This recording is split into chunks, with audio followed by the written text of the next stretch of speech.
John सेज्विक नाम की एक शख्स अमेरिका सिविल वॉर के दौरान इंडियन आर्मी के जनरल थे। लड़ाई के दौरान दुश्मनों की गोली उनके पास गुजरती है, तभी ये दुश्मनों को मजाक बनाते हुए दूसरे ऑफिसर से कहते हैं, ये लोग इतनी दूरी से एक हाथी को भी नहीं मार सके।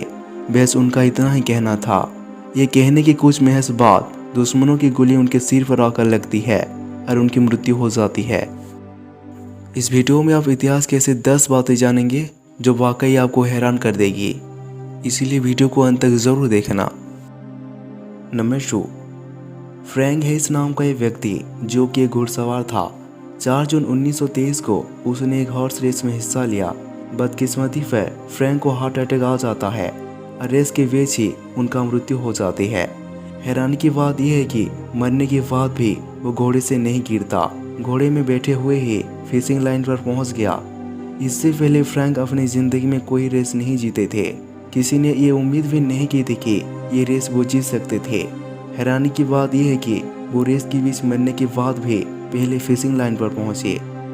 नंबर 3, 1724 में स्कॉटलैंड के मैगी डिस के नाम की एक औरत को फांसी की सजा सुनाई गई।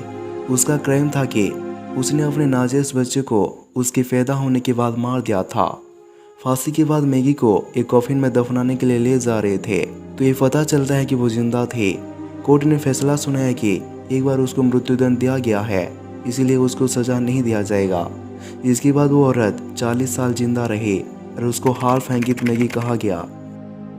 नंबर 4, 1914 में प्रथम विश्व युद्ध के दौरान जर्मनी के एक जासूस पीटर कार्फेन फ्रांस की सीमा पर घुस गया। फ्रांस की सीमा पर घुसते ही फ्रांसीसी गुप्तचरों ने उसको पकड़ लिया। पीटर की गिरफ्तारी को छुपा के फ्रांसीसी लोग झूठी खबर जर्मनी को भेज रहे थे और जर्मनी की तरफ से पीटर के लिए खर्च की जो रकम भेजी जाती थी उसको फ्रेंच लोग खुद रख लेते थे। 1917 में पीटर कार्फेन ने फ्रांसीसी लोगों की कैद से भाग निकले। इसके बाद आपको जानकर बड़ी हैरानी होगी। जर्मनी से जो पीटर के लिए पैसा आता था, उस पैसे से फ्रेंच लोगों ने एक कार खरीदी। 1919 में उस कार से एक व्यक्ति कुचलकर मारा गया। बाद में पता चलता है कि वो व्यक्ति पीटर कार्फेन थे। नंबर 5, टेम्पल ऑफ आर्टेमिस, जो कि दुनिया के 7 अजूबों में से एक था। इसको एक हेरोडेटस नाम का एक व्यक्ति ने जला दिया था। हेरोडेटस एक आम आदमी था जो कि किसी भी कीमत पर मशहूर होना चाहता था, इसीलिए वो किसी भी क्राइम करके मशहूर होने के लिए फैसला लिया और उसने टेम्पल ऑफ आर्टेमिस को जला डाला। इस अपराध के लिए हेरोडेटस को फांसी की सजा दी गई और ग्रीक के लोगों ने क्रोधित होकर घोषणा की, हेरोडेटस के नाम इतिहास के किसी भी पन्ने पर दर्ज नहीं होना चाहिए। इस नाम को इतिहास में हमेशा हमेशा के लिए मिटा दिया जाएगा। और ये भी घोषणा किया गया कि किसी भी व्यक्ति ने हेरोडेटस का नाम कहते हुए पाया गया तो उसे मौत की सजा दी जाएगी। बाद में एक ग्रीक हिस्टोरियन स्ट्रोबो ने हेरोडेटस का नाम किताबों में जिक्र किया। नंबर 6, मध्यकालीन यूरोप के लोग बहुत ज़्यादा धार्मिक होते थे, इसीलिए उनकी इस धार्मिकता की वजह से उन लोगों ने एक अनोखा काम खोज लिया था। उस समय परंपरा थी कि किसी की मृत्यु के बाद उसके लाश के ऊपर प्लेट में खाने के साथ बियर का ग्लास रख देते थे, क्योंकि ऐसा माना जाता था कि उस लाश के सभी पाप खाने में समा जाएंगे और लाश अपनी मृत्यु के बाद पाप मुक्त हो जाएगा। इसके बाद वो खाना सीन ईटर को दिया जाता था। इस काम के लिए उस व्यक्ति को पैसे भी दिए जाते थे, लेकिन उस व्यक्ति को समाज में कोई भी जगह नहीं मिलती थी और कोई भी व्यक्ति उस इंसान के आसपास नहीं रहता था।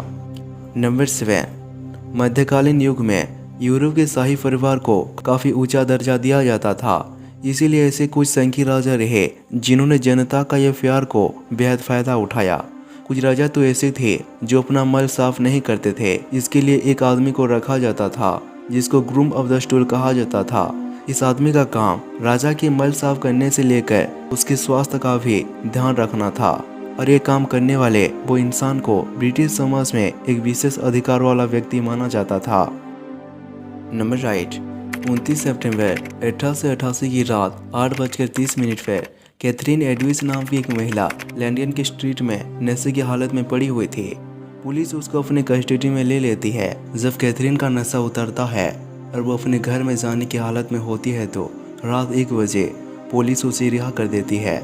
जाते ही कैथरीन पुलिस को अपने फेक नाम कहती है कि उसका नाम मेरी केली है। जब उसी रात कैथरीन पुलिस स्टेशन से अपने घर की तरफ निकलती है तो रास्ते में उसका मर्डर हो जाता है।